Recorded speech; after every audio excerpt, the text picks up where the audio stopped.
These things never seem quite high enough, but I guess it'll do. Well, good evening, everyone. It's truly an honor to stand here tonight and be part of this incredible group of athletes, builders, and supporters of sport in Manitoba. I'm very humbled to be recognized for a lifetime in sport, especially in the game of volleyball, which has given me so much. I love playing sports for as long as I can remember, with family and in my community. It was fun, developed friendships, and sport has given me so much. My two older brothers played professional hockey, but I ended up following the path of my sister Rhonda to the University of Manitoba to become a physical education teacher. At that time, I thought that spending my days playing sports with kids sounded like a good plan. I eventually learned it wasn't quite that simple, but I enjoyed my 8 years as a phys ed teacher, and I'm fortunate that my career has included several different phases, and all of them involving sport. Growing up in a small community, as was mentioned, meant I could try. Sometimes I was required to play everything. But it also meant that I had teachers, coaches, and community leaders who believed deeply in the power of sport to shape young people. It's especially meaningful to me to have two of my influential youth coaches here tonight. Al's already been introduced. Al Robertson from Hamiota coached me for many years in baseball and hockey. Al and Lorna, thank you for coming. Regarding volleyball, I started playing at school in Oak River Junior High. It's a school, it's a gym where the end line is actually 2 bricks up the wall. But it wasn't my main sport until I met Phil Hudson, who's also here tonight. Phil, who's still coaching today. I shouldn't sound that surprised, really.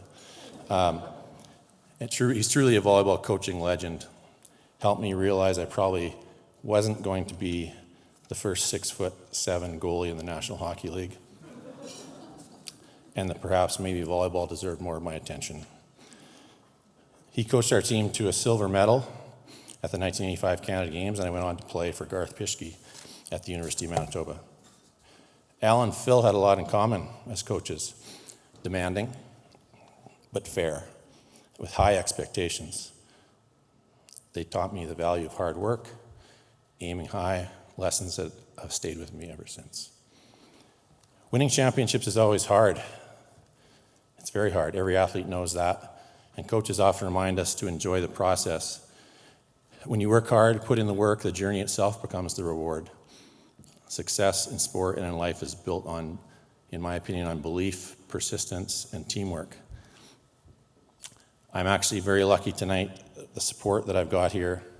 I have amazing colleagues from Brand University, forever bonded by an unforgettable youth sports national championship that we captured in Brandon last March.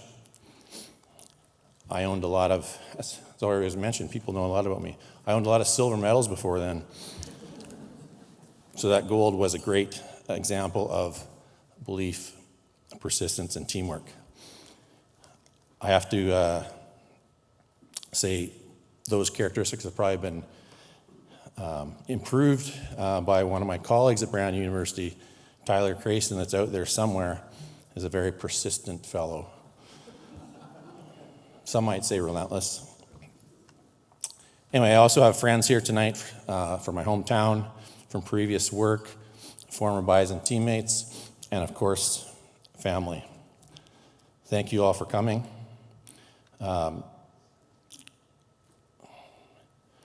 My sister Diana is no longer with us, and while my siblings John, Gordon, and Nancy couldn't be here tonight, my sisters Rhonda and Cheryl are here to support me. My wife Stephanie, along with our kids Milan and Max, have been through everything with me, supporting my roles as an athlete, coach, teacher, administrator, and volunteer. I've always tried to give my full commitment to everything I do, and they've always confirmed, and they can confirm that meant a lot of hours, evenings, and weekends. Thank you for supporting and sharing in all of it. I also want to acknowledge my parents, John and Elvina.